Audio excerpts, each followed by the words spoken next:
بسم الله الرحمن الرحيم. الحمد لله رب العالمين والعاقبة للمتقين والصلاة والسلام على سيد الأنبياء والمرسلين سيدنا وحبيبنا وحبيب رب العالمين محمد وعلى آله وأصحابه ومن هدى بهديه إلى يوم الدين. قال النبي صلى الله عليه وسلم أفضل النكاح أيسرها مؤونة.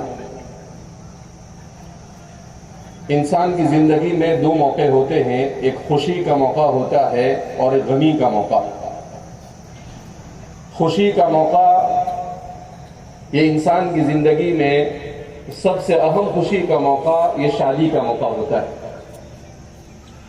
ہم جس دور سے گزر رہے ہیں اس دور میں شادی بڑے دھوم دھام سے کی جاتی ہے اور شادیوں میں بے تحاشا خرچ کیا جاتا ہے، جبکہ ہونا یہ چاہیے کہ آدمی تعلیم پر خرچ کرے، امت کے کام پر، انسانیت کے کام پر خرچ زیادہ کرے اور اپنی شادیوں پر کم خرچ کرے. ابھی کچھ دنوں پہلے ایک کتاب میں نے عجیب واقعہ پڑھا. کہا کہ چائنا جو دنیا میں ایک ابھرتی ہوئی اکانومی مانی جاتی ہے، تو کچھ لوگ وہاں پر گئے تو وہاں کے نوجوان سے پوچھا یہاں شادی کیسے ہوتی؟ تو اس نے کہا ہمارے یہاں شادی بہت آسان ہے. کہا کیسے؟ کہا میں دلہن کو ایک جوڑی کپڑا دیتا ہوں، دلہن مجھے ایک جوڑی کپڑا دیتی ہے اور اپنے دوستوں کو مٹھائی کھلا دیا، شادی ہو گئی. کہا اس سے زیادہ ہمارے یہاں شادی میں کچھ نہیں ہوتا. اب اللہ کے رسول صلی اللہ علیہ وسلم نے فرمایا کہ سب سے بہترین نکاح وہ ہے جس میں کم سے کم خرچ ہو. آج ہم لوگ اس پہ عمل نہیں کر رہے اور وہ لوگ اس پر عمل کر رہے ہیں. تو دنیا کی جو ترقی یافتہ قومیں ہوتی ہے وہ قومیں فضول چیزوں میں اپنے پیسوں کو خرچ کرنے کے بجائے ایک اچھا معاشرہ کیسے وجود میں آئے اس پر توجہ دیتی ہے. اور اچھا معاشرہ کیسے وجود میں آتا ہے؟ اچھی تعلیم دینے سے، اپنے گھر کا ماحول اچھا بنانے سے، اپنے بچوں کی صحیح تربیت کرنے سے، اپنے بچوں کو اچھے سنسکار سکھانے سے اچھا معاشرہ وجود میں آتا ہے.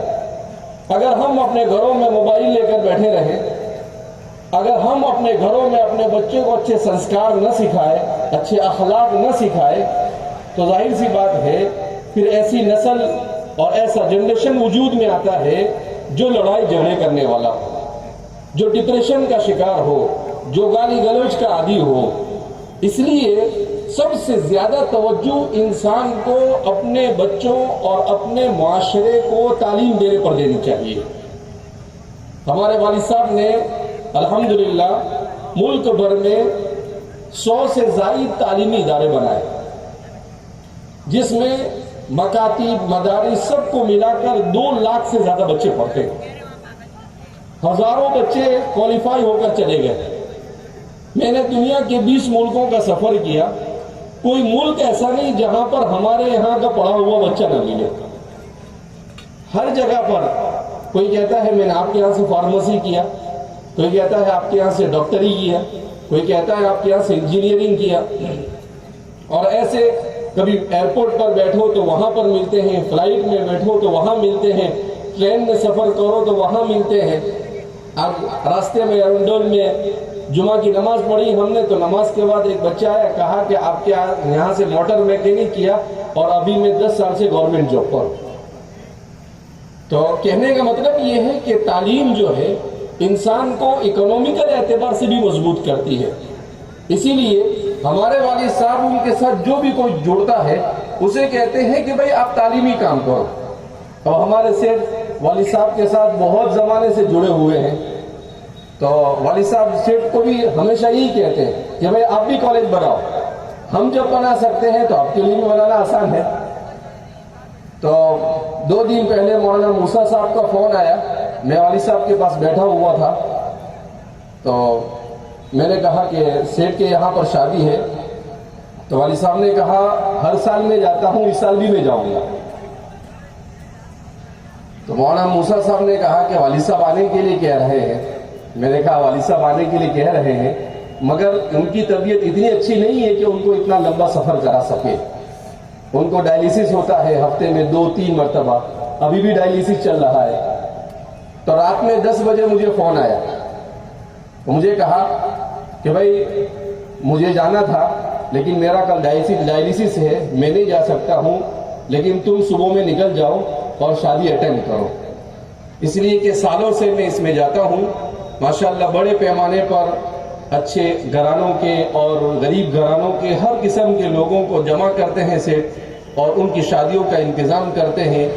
تو اللہ کے رسول صلی اللہ علیہ وسلم نے جو کہا کہ سب سے اچھا نکاح وہ ہے جس میں کم سے کم خرچ ہو, تو اس پر گویا عمل ہو رہا. بہرحال ہمارے اس علاقے میں جیسا کہ سیٹ نے کہا کہ بھائی چارگی قائم ہے. ہمارے والد صاحب یہاں پر آپ کے یہاں پر مرکز بنایا, سب سے پہلے گاؤں کے لوگوں کے تعاون سے, اس زمانے سے, اس سے پہلے سے مستقل سلوڑ کے لوگوں سے محبت کرتے ہیں. سلوڑ والے بھی آپ سے محبت کرتے ہیں اور ان کی خواہش یہی تھی کہ وہ کسی طریقے سے اس پروگرام میں شریک ہو, مگر طبیعت جب ساتھ نہ دے تو انسان کچھ نہیں کر سکتا ہے. وہ ایپل موبائل جنہوں نے بنایا تو ایپل کے جو مالک تھے وہ کہتے تھے ان کا 56 ایئر کی عمر میں 56 سال کی عمر میں انتقال ہوا. جب انتقال ہوا تو $10 ارب کے مالک تھے. مرنے سے پہلے انہوں نے کہا کہ انسان سب کچھ کر سکتا ہے, پیسہ سب کچھ, پیسے سے سب ہو سکتا ہے, مگر پیسے سے اپنی مصیبت کسی کے اوپر نہیں ڈالی سکتی, اپنے اوپر آئی ہوئی بیماری کسی کو نہیں دی جا سکتی, اپنے اوپر آنے والی مصیبت کو ٹالا نہیں جا سکتا ہے. بہرحال تو اس لیے ضرورت اس بات کی ہے کہ ہم اپنے آپ کو, اپنے معاشرے کو اچھا معاشرہ بنانے کے لیے ایک دوسرے کا تعاون کیسے کریں. اپنے پیسوں کو دوسری چیزوں میں خرچ کرنے کے بجائے اپنے بچوں کو تعلیم کے لیے, جیسے سر کہا ابھی سیٹ نے کہ وہ یہاں پر یونیورسٹی بنا رہے ہیں, تو پہلے یونیورسٹی, پرائیویٹ یونیورسٹی بنانا بہت مشکل تھا, لیکن اب اس کی نیو ایجوکیشن پالیسی آنے کے بعد یونیورسٹی کا بنانا آسان ہے. تو ہمارے پونا میں پی انعامدار صاحب, انہوں نے یونیورسٹی بنائی. ہم نے عقل کنواں میں ابھی 4-5 دن پہلے والد صاحب سے مشورہ کر وہاں پر بھی پرائیویٹ یونیورسٹی کا کام شروع کر دیا, اور سر نے بھی سنا ہے کہ پرائیویٹ یونیورسٹی یہاں بنائی جا رہی ہے. تو یہ ساری چیزیں ضروری ہے. ہم اپنے بچوں کو ہر قسم کی تعلیم سے آراستہ کریں. اسی لیے قرآن میں اللہ فرماتے ہیں ربنا آتنا فی الدنیا حسنہ وفی الآخرۃ حسنہ, اے اللہ دنیا میں بھی بھلائی عطا فرما اور آخرت کی بھلائی بھی عطا فرما, وقینا عذاب النار, اور جہنم کے آگ سے بچا. تو اس لیے ہمیں آخرت اور دنیا, آخرت کی بھلائی کے ساتھ ساتھ دنیا کی بھلائی کا ایک ہی طریقہ ہے اور وہ ہے تعلیم. اسی لیے ہمارے والد صاحب کہتے ہیں کہ تعلیم کیا ہے, تعلیم یہ روشنی, اور اسی روشنی میں انسان اچھی عزت کی زندگی گزار سکتا ہے. اس لیے ہم میں سے ہر ایک اس ارادے کے ساتھ یہاں سے اٹھے کہ آپ گھر میں اپنے بچوں کی اچھی تربیت کریں گے اور اچھے سے اچھی تعلیم دینے کے لیے اپنا جو کچھ ہو سکے ان پر کھپانے کی کوشش کریں گے. اللہ رب العزت ہمارے یہاں پر جمع ہونے کو قبول فرمائے. اللہ رب العزت ہونے والی ان تمام کے تمام شادیوں کو مبارک اور مسعود فرمائے. تمام دلہا دلہن میں خوب محبت اور مودت نصیب فرمائے, نیک اولاد کے وجود میں آنے کا ذریعہ بنائے, اور اللہ رب العزت ہم سب کو اچھے کام کرنے کی توفیق مرحمت فرمائے. میں آپ سب کو والد صاحب کی طرف سے بھی مبارکباد پیش کرتا ہوں اور آپ سب کو ان کی طرف سے سلام بھی پیش کرتا ہوں, اور آپ سے گزارش بھی کرتا ہوں کہ آپ ان کے لیے دعا فرمائے. اللہ رب العزت انہیں صحت کاملہ عاجلہ مستمرہ دائمہ کلیہ نصیب فرمائے.